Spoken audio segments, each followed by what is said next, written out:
मोअज़्ज़िज़ ख़वातीन व हज़रात, अस्सलामु अलैकुम व रहमतुल्लाहि व बरकातुहू। जैसा कि आप सभी अच्छी तरह वाकिफ़ हैं कि तक़वा इस्लामिक स्कूल का मकसद बच्चों की दुनियावी तालीम के साथ साथ दीनी तालीम भी फ़राहम करना है। लेकिन एक चीज़ जो अक्सर हम नज़रअंदाज कर जाते हैं वो सेहत का मामला है। सेहत का इशू भी तालीम से कम अहम नहीं है। अक्सर हम सेहत को नज़रअंदाज कर जाते हैं, इसलिए तक़वा इस्लामिक स्कूल ने वक्तन फ़वक्तन कई हेल्थ चेकअप कैंप्स ऑर्गेनाइज़ किए और आज फिर अल्हम्दुलिल्लाह हम एक हेल्थ चेकअप कैंप ऑर्गेनाइज़ कर रहे हैं। इस हेल्थ कैंप में बच्चों की अभी तो आपको एक प्रेजेंटेशन दिया जाएगा। डॉक्टर काशिफ साहब हमारे साथ यहाँ तशरीफ़ फरमा है। डॉक्टर काशिफ साहब पीडियाट्रिशियन हैं, बच्चों के एक्सपर्ट हैं। वो बच्चों के हेल्थ से रिलेटेड, उनकी ग्रोथ से रिलेटेड आपको एक प्रेजेंटेशन देंगे। फिर उसके बाद बच्चों का बाकायदा चेकअप शुरू होगा। चेकअप में पूरे 6 डॉक्टरों की एक टीम है, जिसमें पीडियाट्रिशियन और जनरल फिजिशियन के अलावा डाइटिशियन भी शामिल हैं। हमारी खुशनसीबी है कि हमारे दरमियान हमारे बुज़ुर्ग मोहतरम डॉक्टर तारिक उमर सिद्दीकी साहब तशरीफ़ फरमा हैं। तारिक उमर साहब को मैं एक अरसे दराज से जानता हूँ, मेरे वालिद साहब के ज़माने से आपसे ताल्लुक़ है। आपके अंदर मिल्लत की खिदमत का एक जज्बा है और यही जज्बा आपने अपने बच्चों में ट्रांसफ़र किया है। और आपके बच्चों में डॉक्टर काशिफ साहब आपके साहबजादे हैं, इनके अंदर भी वही जज्बा आपने ट्रांसफ़र किया कि मिल्लत को, कौम की खिदमत करने के लिए खड़े हों।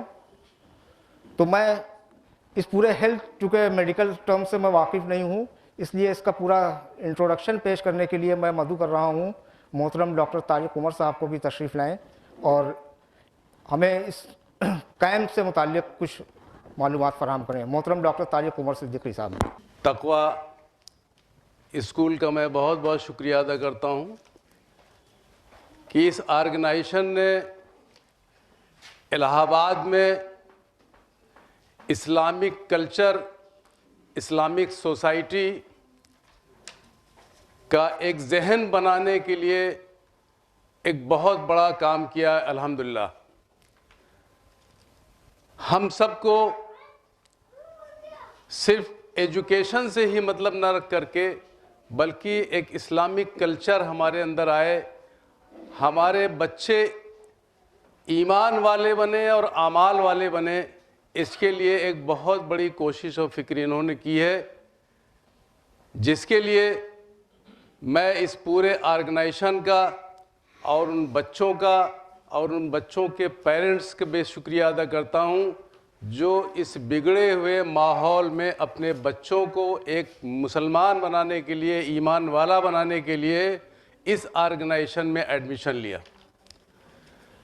दूसरी अहम बात यह है कि हम ईमान के साथ साथ हमको जो इस्लामिक तालीम दी गई है, उस तालीम में सिर्फ इस्लाम का इल्म हासिल करने के लिए ही नहीं है, बल्कि ज़िंदगी को पूरी दावत के साथ उस पर अमल करने के लिए।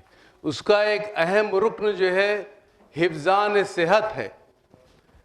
बॉडी के अंदर एक डिफेंसिव मैकेनिज़्म होता है, बॉडी के अंदर बीमारियों से लड़ने की एक ताकत होती है। उस ताकत को भी हमें समझने की ज़रूरत है और वो ताकत है वैक्सीनेशन। वैक्सीनेशन के ज़रिए से हम बहुत सी बड़ी एपिडेमिक, पेंडेमिक बीमारियों से अपने बच्चों की, अपनी माहौल की और पूरे उम्मत की हिफाजत कर सकते हैं।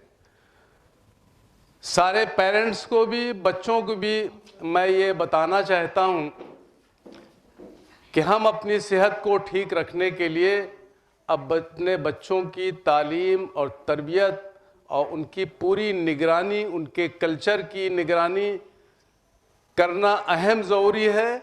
वरना सिर्फ इल्म हासिल करके हम उन बच्चों को अमल पर लाने के लिए मुश्किल हमारे लिए हो सकती है। उसके लिए है कि बच्चों का आईक्यू सही है कि नहीं है, उनकी फ़िज़िकल फिटनेस सही है कि नहीं है, उनकी ग्रोथ सही हो रही कि नहीं है, उनका चेस्ट सही है कि नहीं है, उनका मेंटल स्टेटस क्या है।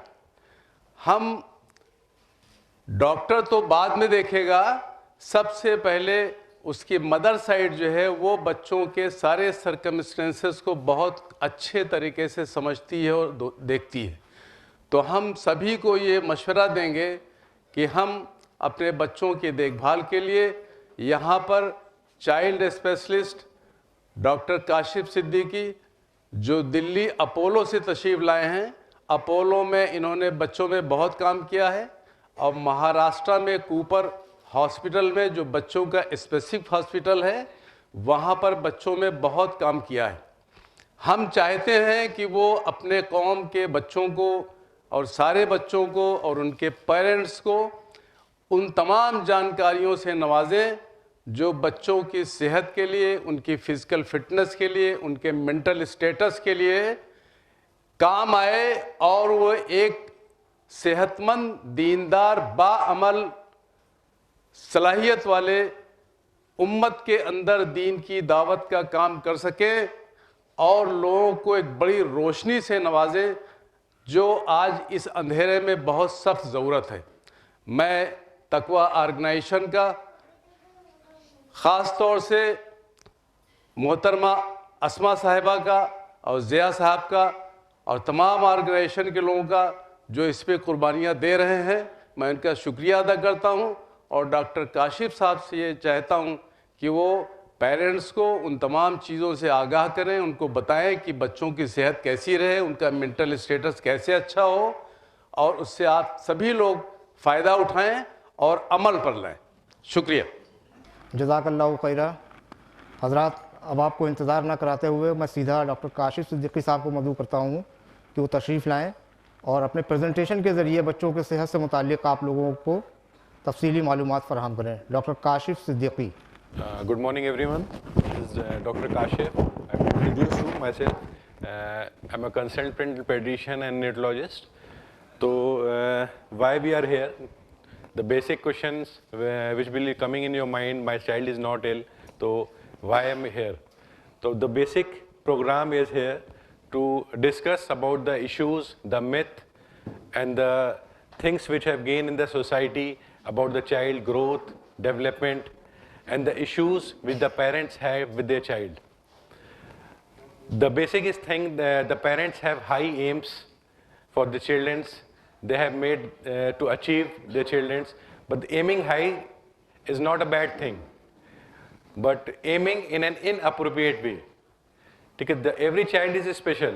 Some has good memory, some has good argument, good in argument. Various things the child have, which we will nourish the child in a proper way. अगर हम ये सोचेंगे हमारा बच्चा डॉक्टर बन जाए, इंजीनियर बन जाए, मगर उसके क्वालिटीज़ हमें देखना है कि उसमें क्या क्वालिटीज़ ऐसी हैं जिसको हम आगे फ्लरिश कर सकें. Grooming of a child is not an easy task.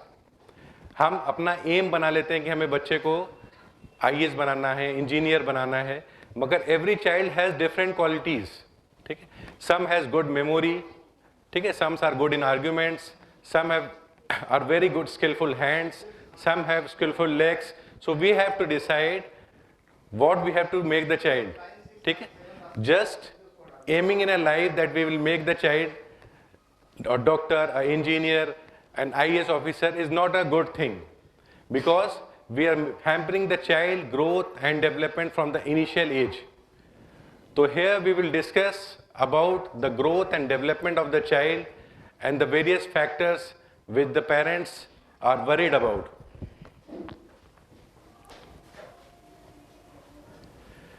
The problems we will discuss here, we have two sessions here.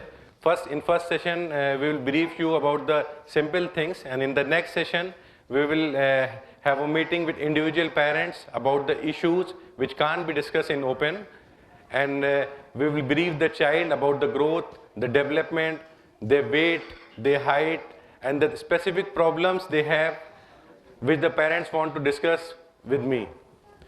The problems we will discuss here is growth and development disorders, behavior disorders like bedwetting, incoparesis like inappropriate places पे बच्चा bathroom कर देता है, ठीक है, excessive cry.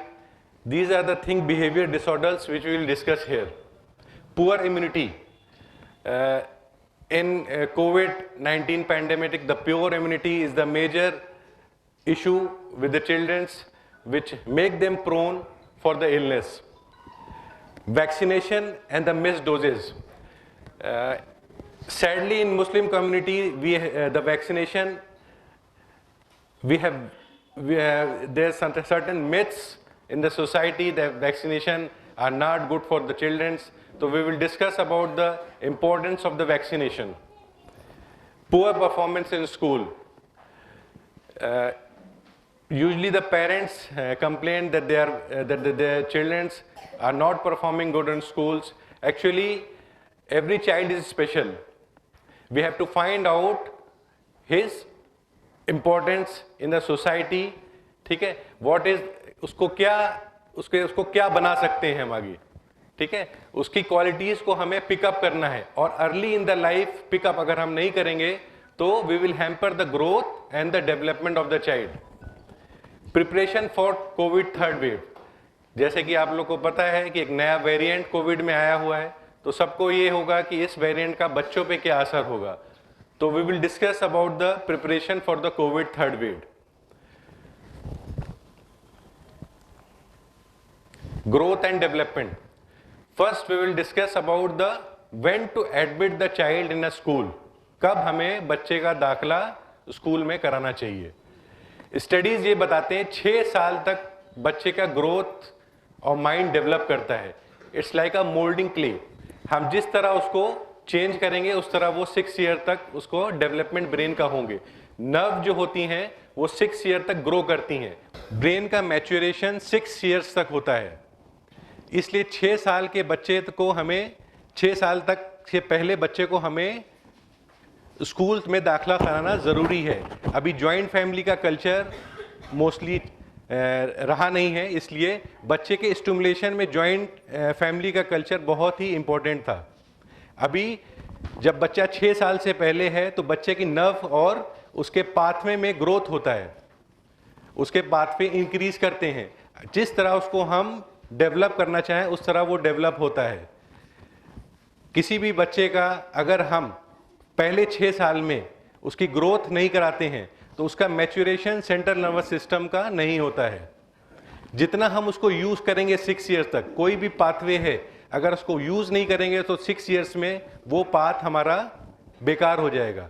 और जो path को हम ज़्यादा यूज करेंगे तो उस पाथ में बच्चा डेवलप करेगा. 4 स्किल्स हैं जो बच्चे को 6 ईयर्स तक यूजली डेवलप कराना ज़रूरी है.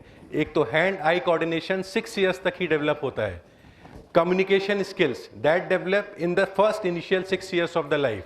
कम्युनिकेशन अगर बच्चे को हम 6 ईयर्स बाद दाखला कराएंगे स्कूल में और न्यूक्लियर फैमिली में रह रहे हैं, हस्बैंड वाइफ बच्चा, तो वो स्किल पैदा ही नहीं होगी.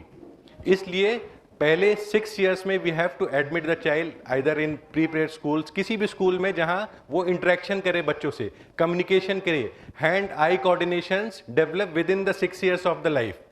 ठीक है, तो we have to just the ideal age is age. पहले ये था कि बच्चों का दाखला लेट में कराया जाए, मगर स्टडीज ये बताती हैं कि जितना जल्दी हम बच्चों का इंटरेक्शन सोसाइटी से कराएंगे, ठीक है, उतना जल्दी बच्चे का ग्रोथ और डेवलपमेंट होगा. अगर जॉइंट फैमिली है तो स्टिमुलेशन वहीं से शुरू हो जाता है, ग्रूमिंग ऑफ द चाइल्ड वहीं से शुरू हो जाती है.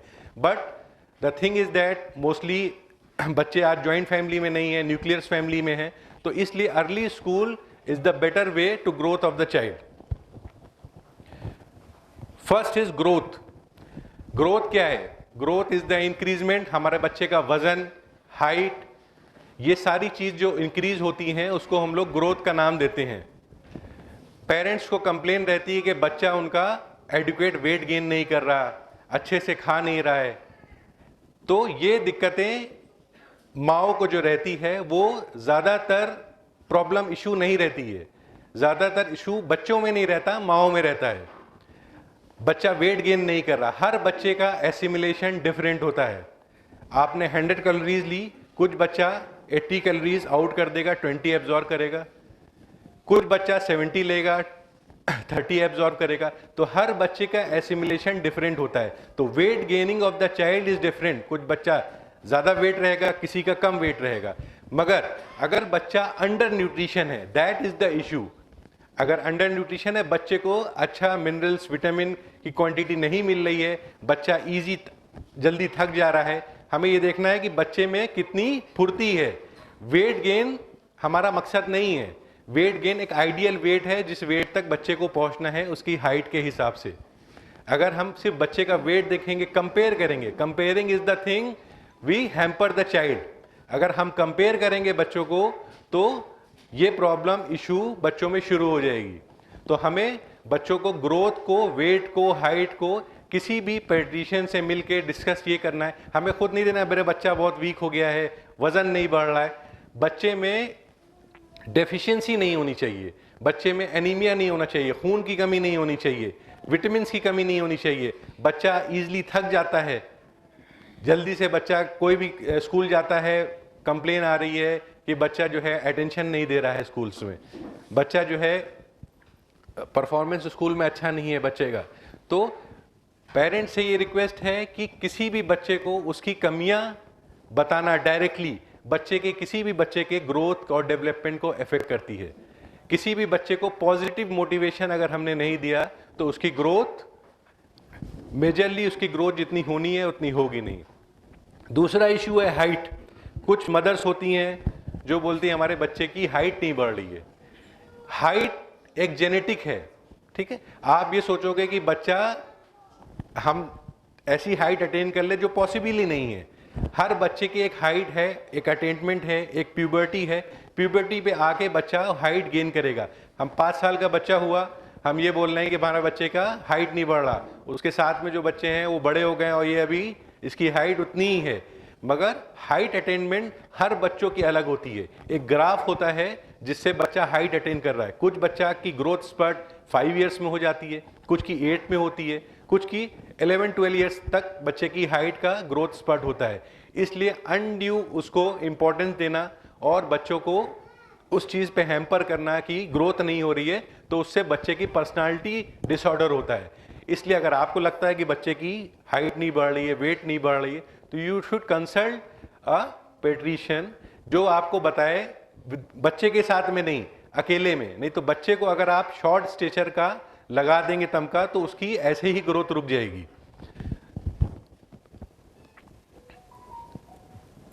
The second thing is development.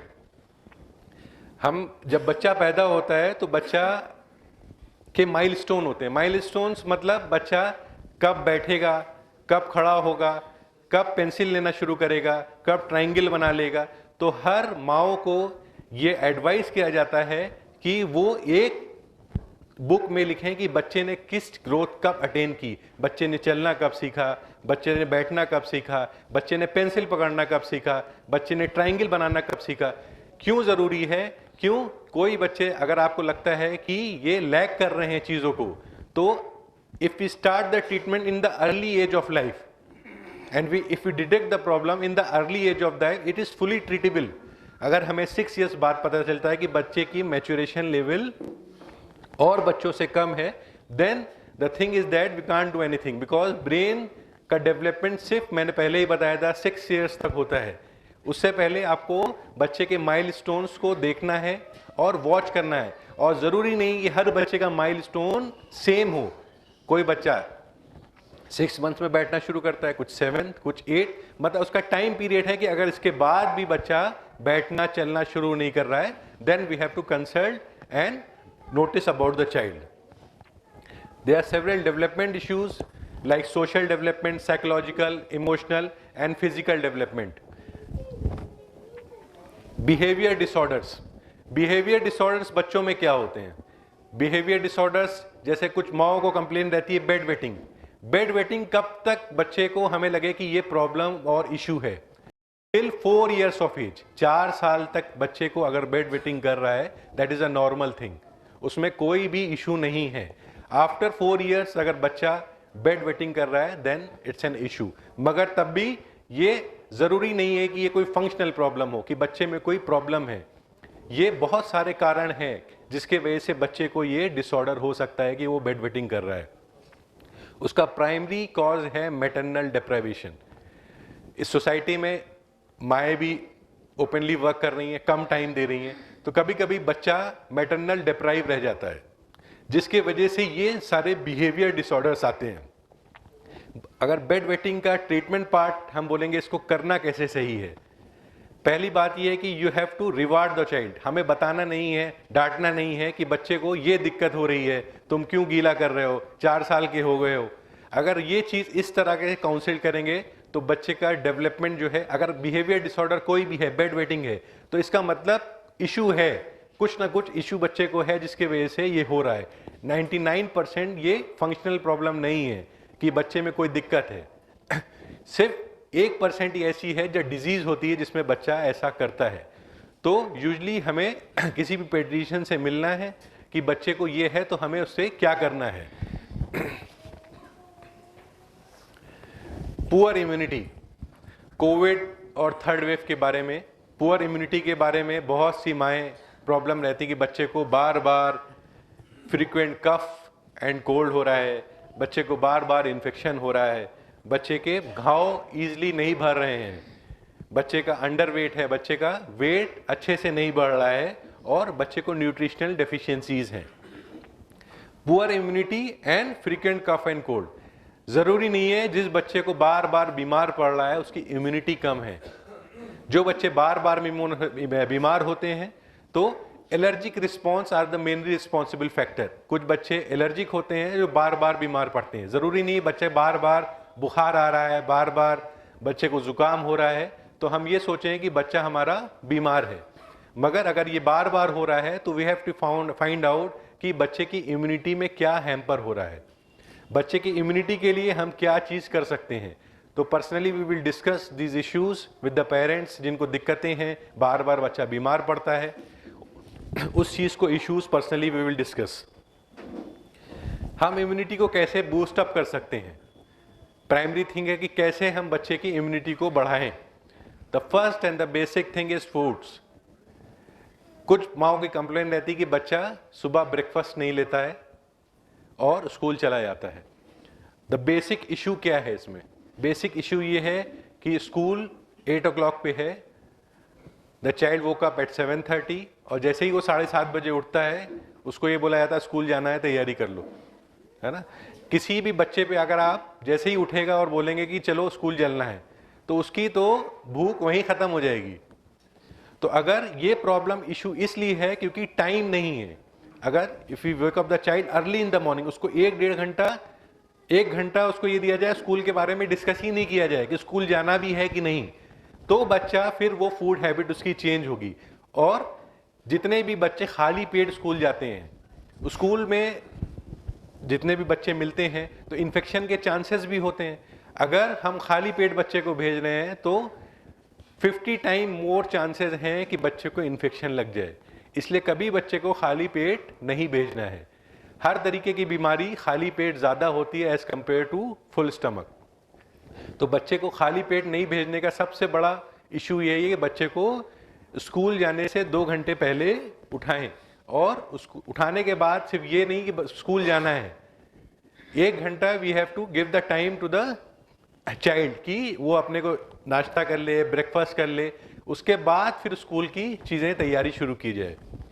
Second thing is vaccination. Sadly Muslim community में सबसे लोएस्ट परसेंटेज है वैक्सीनेशन का। इतने मिथ हैं जिनकी कोई भी इंतहा नहीं है। वैक्सीनेशन से बच्चे को सबसे बड़ा मिथ है कि इससे बच्चा बीमार पड़ जाएगा। तो सबसे पहले मैं ये बताना चाहूँगा कि वैक्सीनेशन होता क्या है। वैक्सीनेशन, कोई भी वैक्सीनेशन बीमारियों के लिए होता है कि बैक्टीरियल बीमारी है या वायरल बीमारी है, तो उस वैक्सीन का एक ऐसा पार्ट हमारे बॉडी में इंजेक्ट किया जाता है जो कि बीमारी नहीं करा सकता है, जो कि रूटीन लाइफ में हम इन्वायरमेंट से भी लेते हैं, ठीक है। मगर वैक्सीनेशन का पर्पस होता है कि उस एंटीजन को हमारे बॉडी में अंदर इंजेक्ट किया जाता है कि हमारी बॉडी उस एंटीबॉडी बनाए कि अगर कोई बीमारी होती है तो वो उसको पहले ही खात्मा कर दे। तो वैक्सीनेशन से कभी भी कोई बच्चा बीमार नहीं पड़ता है। वैक्सीनेशन, कोई भी स्टडीज आज तक ये प्रूफ नहीं हुई है कि वैक्सीनेशन से कोई इल इफेक्ट है। जितनी भी बीमारी है, वैक्सीनेशन किन बीमारियों के लिए बनता है? जो लीथल बीमारियां हैं जिनसे फर्टिलिटी मोर देन 70% होती है। अगर हमने वैक्सीनेशन नहीं लिया और बच्चा उस बीमारी से ग्रस्त हो गया तो देर आर 70% चांसेस कि बच्चा सरवाइव नहीं करेगा। वैक्सीनेशन का कोई भी इल इफेक्ट नहीं है। कोविड के वैक्सीनेशन मुस्लिम कम्युनिटी में सबसे लोएस्ट है। कोविड के बारे में व्हाट्सएप यूनिवर्सिटी में आप लोगों ने बहुत कुछ पढ़ा होगा, मगर मेरे तरफ से कोविड का वैक्सीनेशन बहुत ज़रूरी है। थर्ड वेव जो भी म्यूटेशन होके आई है वो बच्चों को कितना इफेक्ट करेगी ये अभी कहना बहुत मुश्किल है, मगर इस कोविड से बच्चों को देखा गया है कि बच्चे इफेक्ट कम हुए हैं, क्योंकि जो भी वायरस जहां अटैक करता है वो अटैचमेंट बच्चों में कम पाया जाता है। मगर म्यूटेशन के बाद वो वायरस कैसा बिहेव करेगा ये हमें नहीं पता है। अभी बच्चों का vaccination I think it will come within a month, और अगर वो वैक्सीनेशन बच्चों का आता है तो try to catch up early. Second is catch up immunisation. Covid की वजह से लोगों ने वैक्सीनेशन नहीं कराए, उनके वैक्सीनेशन मिस हो गए। तो प्रॉब्लम और इश्यूज ये है कि वैक्सीनेशन अब कैसे कराना है, मिस हो गया अब तो पॉसिबल नहीं है। वैक्सीनेशन का एक टॉपिक है कैचअप इम्यूनाइजेशन। ज़्यादातर वैक्सीन मोस्टली 5 to 6 ईयर्स तक हम लगा सकते हैं। अगर किसी का वैक्सीन 6 मंथ तक डिले हो गया है तो इसका मतलब नहीं कि वो वैक्सीन नहीं लगाई जा सकती, वो वैक्सीन बिल्कुल लगाई जा सकती है और हमें कैचअप इम्यूनाइजेशन कराना चाहिए और सारे बच्चों को सारी वैक्सीन्स मिलानी चाहिए। वैक्सीन मतलब ये नहीं है कि उस पर पैसा खर्च किया जाए। Vaccine free of cost government लगाती है, फ्री ऑफ कॉस्ट हमारे तरफ से भी लगाए जाते हैं। तो वैक्सीनेशन मतलब ये नहीं है कि वैक्सीनेशन आपको उसमें पैसा खर्च करना है।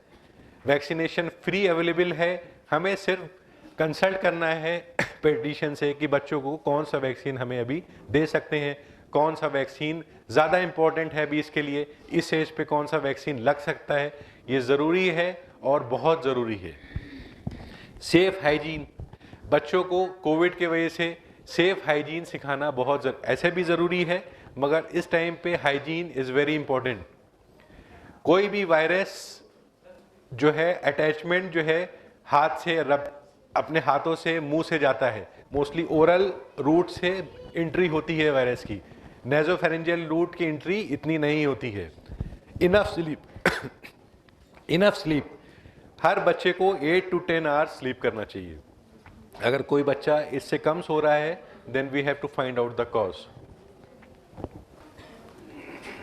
Preparation for third Covid wave में आपको बता ही दिया है कि थर्ड कोविड वेव में इतना डरने की ज़रूरत नहीं है, ठीक है। अगर आप ये सोचोगे कि इस वायरस से बच जाओगे तो ये एक मिथ था जो आगे जाके सब्सिक्वेंट स्टडीज़ में इस्टेब्लिश होगा कि आप ये सोचो कि आप स्कूल बंद हो गया, स्कूल बंद होने से बच्चों की जो एजुकेशन हैम्पर हुई है, क्योंकि ये वायरस एक ऐसा वायरस था जिसके बारे में कोई स्टडी नहीं थी। आज भी इसके बारे में 30% स्टडी भी कंप्लीट नहीं हुई है। और जो हमने बैन किया, जो हमने चीज़ों को कर्फ्यू लगा दिया, कहीं ना कहीं इससे ग्रोथ, बच्चों की डेवलपमेंट हैम्पर हुई है।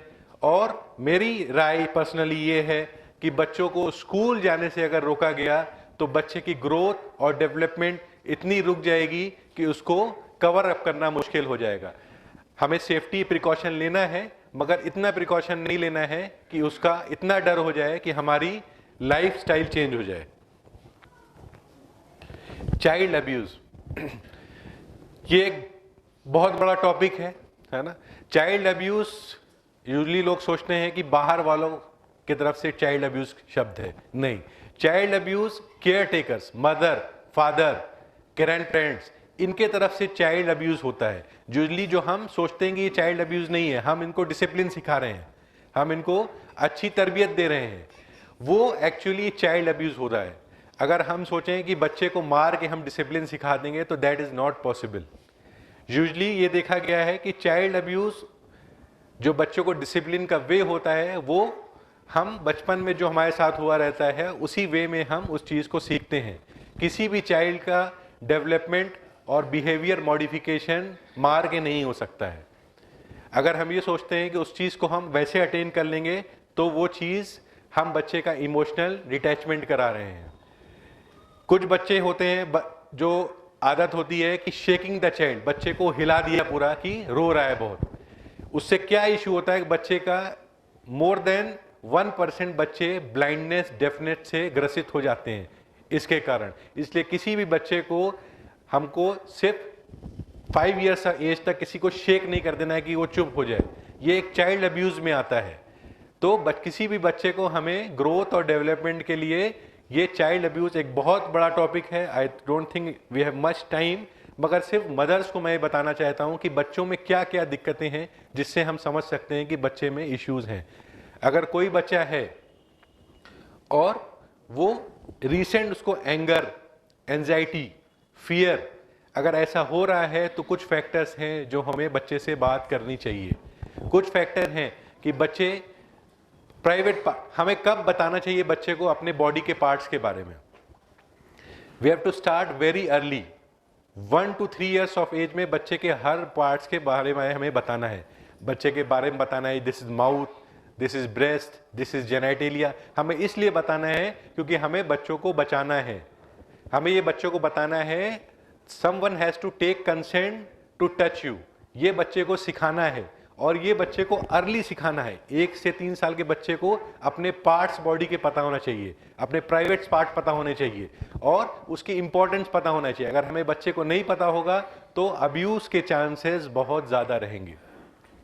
बच्चे में ये देखना है कि अगर बच्चा आपका किसी के साथ जाना नहीं चाह रहा है, एक्सटेंसिव फियर है, हमको लगता है कि बच्चा नाटक कर रहा है, नहीं, ये चाइल्ड अब्यूज का प्रिमली पहला चीज है जो मदर को ऑब्जर्व करना है। अगर उसके में ऐसा डेवलप हो रहा है, बच्चा अप्रोप्रिएट जगह लाइक बाथिंग, टॉयलेटिंग में अपने कपड़े नहीं उतार रहा है, ये पहला साइन है मदर्स के लिए कि कुछ न कुछ एबनॉर्मल चीजें हैं जो हमें देखना है।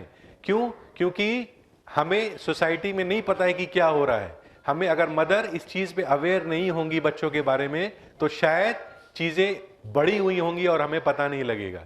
इसलिए बच्चे में कोई भी ऐसी नई चीज डेवलप हो रही है, लाइक अडल्ट की तरह बिहेव कर रहा है, छोटा बच्चा बड़े की तरह बिहेव कर रहा है, ये एक वार्निंग साइन है। You have to discuss with the paediatrician कि हमारा बच्चा ऐसा कर रहा है।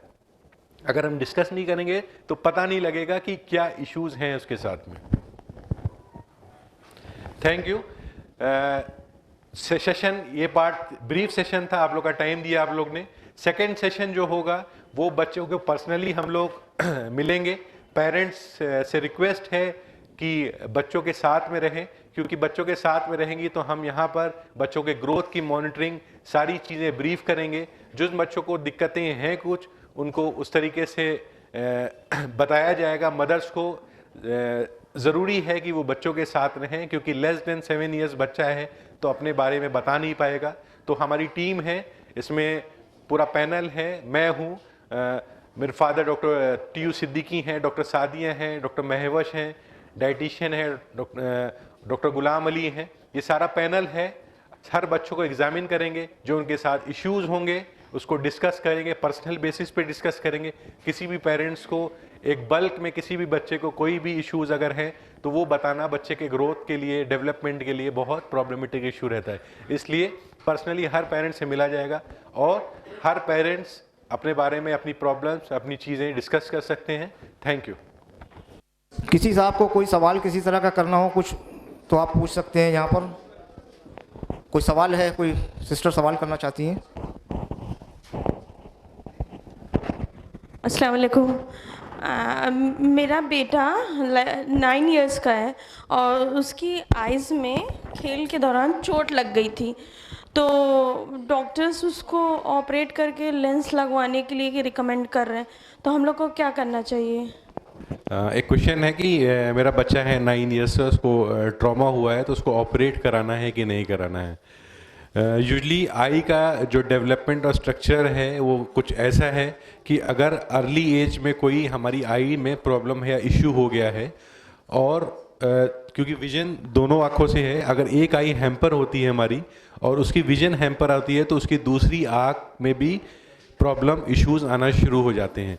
इसलिए अगर विजन में कोई दिक्कत है, हैम्परिंग है, तो it's advisable to operate as early as possible, क्योंकि अगर हम वो चीज़ नहीं करेंगे तो हम दूसरी आई में भी इफेक्ट आ जाएगा।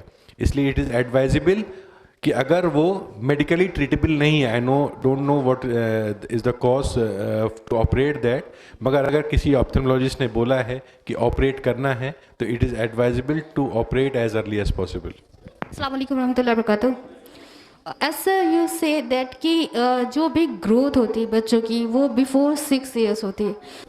अगर हमें से किसी के मतलब मोस्टली पेरेंट्स ऐसे होंगे अगर बच्चों की ये एज मोस्टली निकल चुकी है, that means 4 to 5 years has been passed, तो अब जो चीज़ें जो लैकनेस बच्चों में आ गई है ऐसी सेट की कवर करना बहुत मुश्किल हो जाएगा। तो उसका एक ऐसा सॉल्यूशन जो हम सब उसको अप्लाई कर सकें अपने बच्चों पर ताकि उनकी ग्रोथ नॉर्मलाइज हो जाए। एक बेसिक बहुत अच्छा सवाल किया है कि अगर हमारे बच्चे ने लेट एडमिशन लिया है तो उसकी ग्रोथ के इश्यूज आएंगे तो हमें क्या करना चाहिए। यूजली अगर बच्चे का डेवलपमेंट ऑफ माइंड जो होता है, मैंने पहले ही बोला था 6 इयर्स तक होता है, तो ज़रूरी नहीं है कि 6 इयर्स तक डेवलपमेंट होता है तो school is the only thing and the only option we have. School ही से बच्चे का डेवलपमेंट होगा, ऐसा नहीं है। अर्ली स्टिमुलेशन, बच्चे का दिमाग की जो नसें होती हैं उसको जितना यूज़अप हम करेंगे 6 इयर्स तक ऑफ लाइफ तक उतना ज़्यादा वो डेवलप करेगी। तो ज़रूरी नहीं है कि अगर हमें अपॉर्चुनिटी नहीं मिली कि स्कूल जाने की, कोविड की वजह से चीज़ें प्रॉब्लमेटिक होती, तो स्कूल ही एक ज़रिया है जिससे हम बच्चों का डेवलपमेंट करा सकें। जॉइंट फैमिली में स्टिमुलेटिव थेरेपी, तरीके की कम्युनिकेशन स्किल बच्चों में अर्ली डेवलप हो जाती थी। अगर आप सिंगल फैमिली हैं तो बेटर है कि बच्चे की कम्युनिकेशन स्किल को घर पे डेवलप करिए।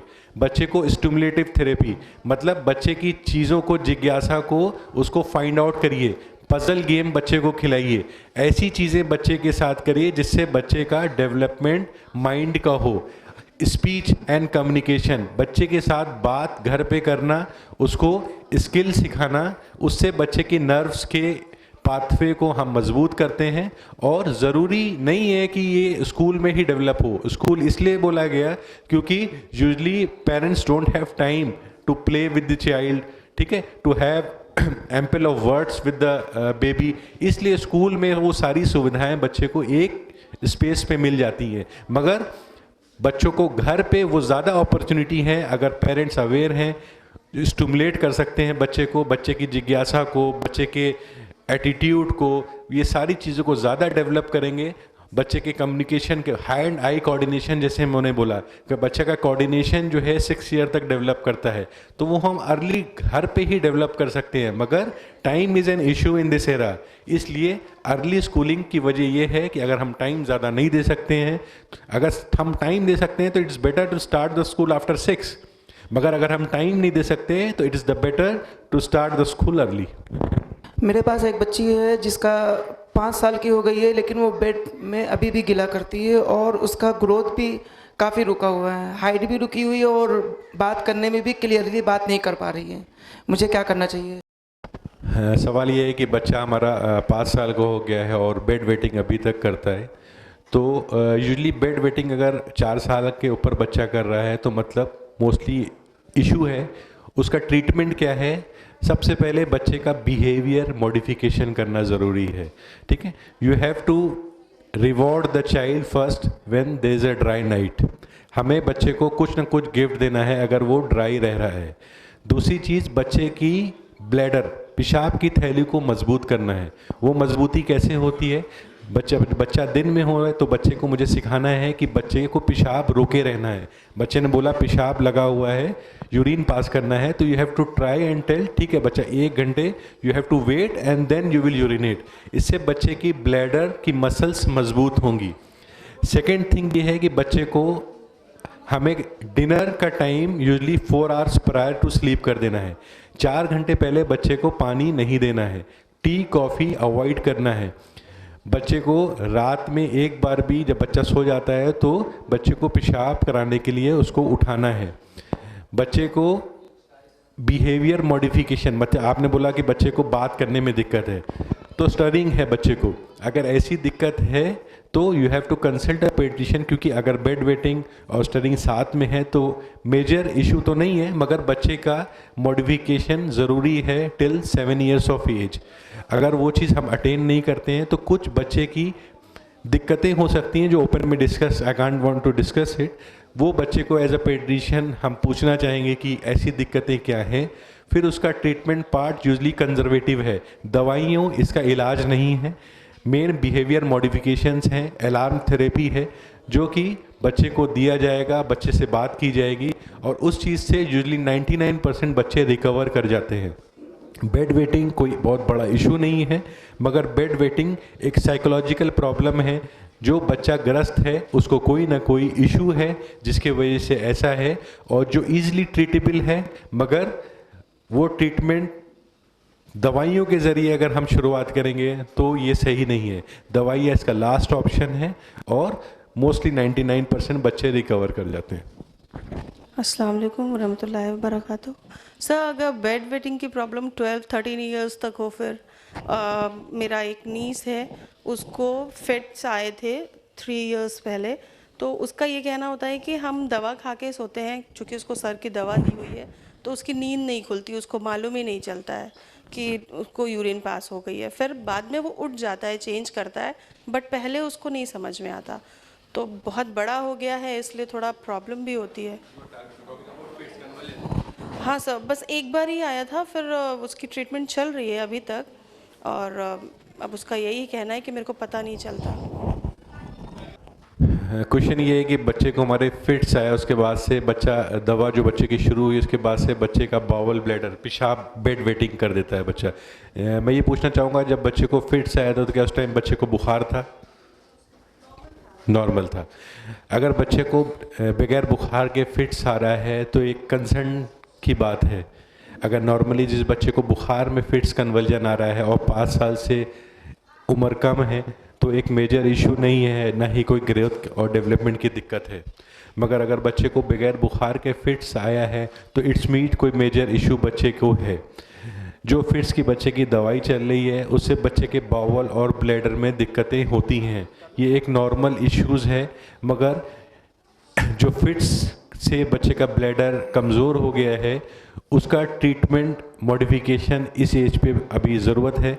अभी मॉडिफिकेशन, बिहेवियर मॉडिफिकेशंस की ज़रूरत नहीं है, मेडिसिन्स के ज़रिए इसको ठीक करना ऑन अर्जेंट बेसिस ज़रूरी है। क्यों? क्योंकि अगर किसी बच्चे को फिट्स आया, उसके ब्रेन्स का कौन सा पार्ट डैमेज है और उस चीज़ को कितना ट्रीटेबल कर सकते हैं हम, तो as early age we can treat the cause उतना ही अच्छा होगा।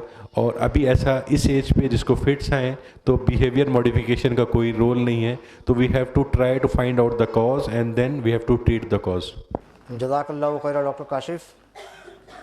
मोहतरम ख़वातीन व हज़रात, हमने डॉक्टर काशिफ साहब से बहुत सैर हासिल गुफ्तगू सुनी।